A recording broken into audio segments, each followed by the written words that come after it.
In this episode, the 7 key ideas from the transport section of The End of the World is Just the Beginning by Peter Zeihan.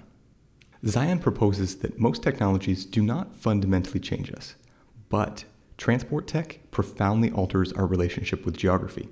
To appreciate this, look at the variety of food in your grocery store and how different the selection is from the food naturally available in your geography. This is the decoupling of agricultural success and the geography behind that success. The transport section of this book follows that claim by developing the answers to 2 important questions. How did we get here, and how much longer can this last?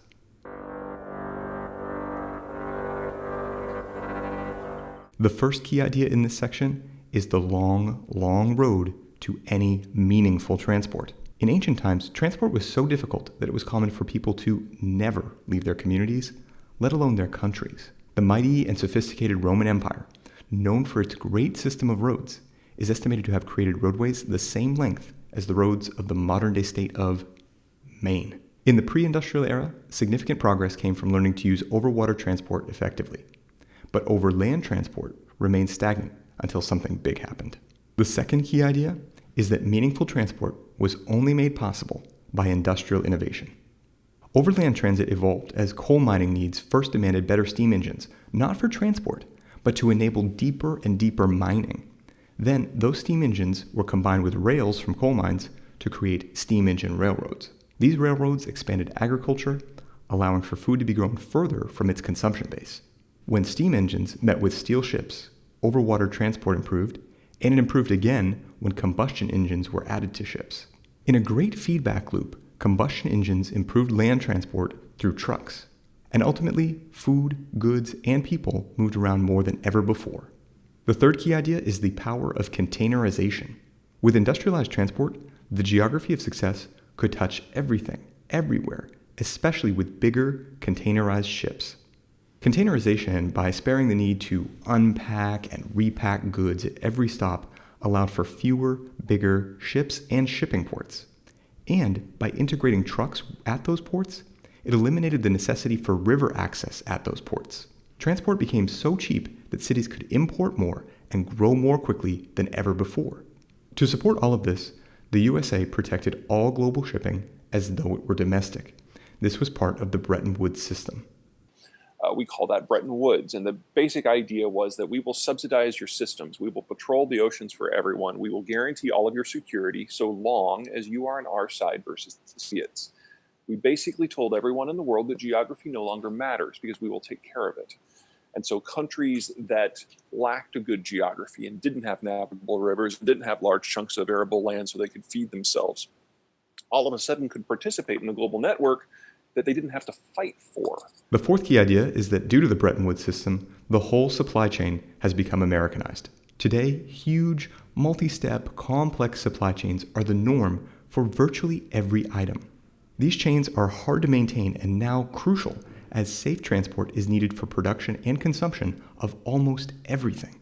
Global supply depends on one country at the foundation of the Bretton Woods system. That country is the United States of America.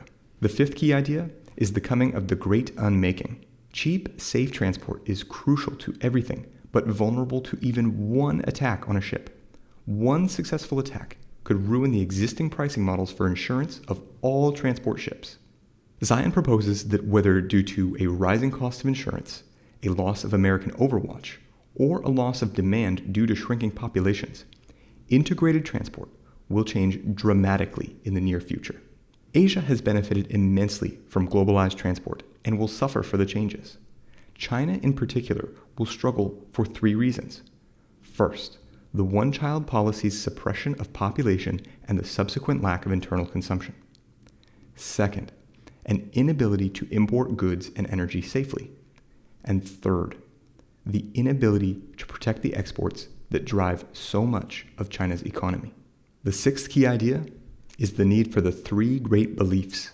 To believe that globalization will continue without American overwatch, Zeihan says readers must believe that all regional superpowers will do 3 things. 1. You must believe that all regional powers will agree on who is in charge and how to conduct themselves accordingly. 2. You must believe that all regional powers will not use military force in coming to those agreements. And 3, because truly globalized transport requires absolute peace in all regions, you must believe that regional powers will not conflict with major powers in other regions. Ask yourself, really, do you believe all of those things?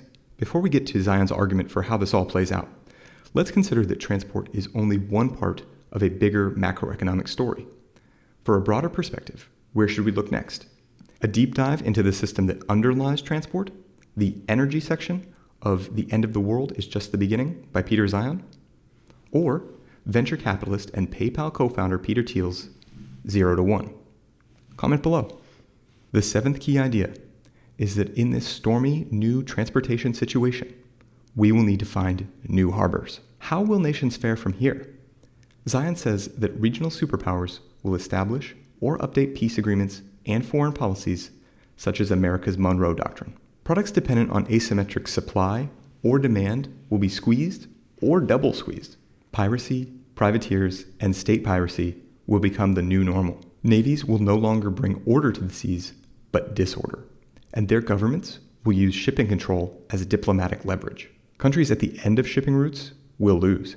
And especially China will lose energy, income, and imports while experiencing a demographic collapse. I'm Brad Carr. If you haven't already, be sure to subscribe. And those are the 7 key ideas from the transport section of The End of the World is Just the Beginning by Peter Zeihan.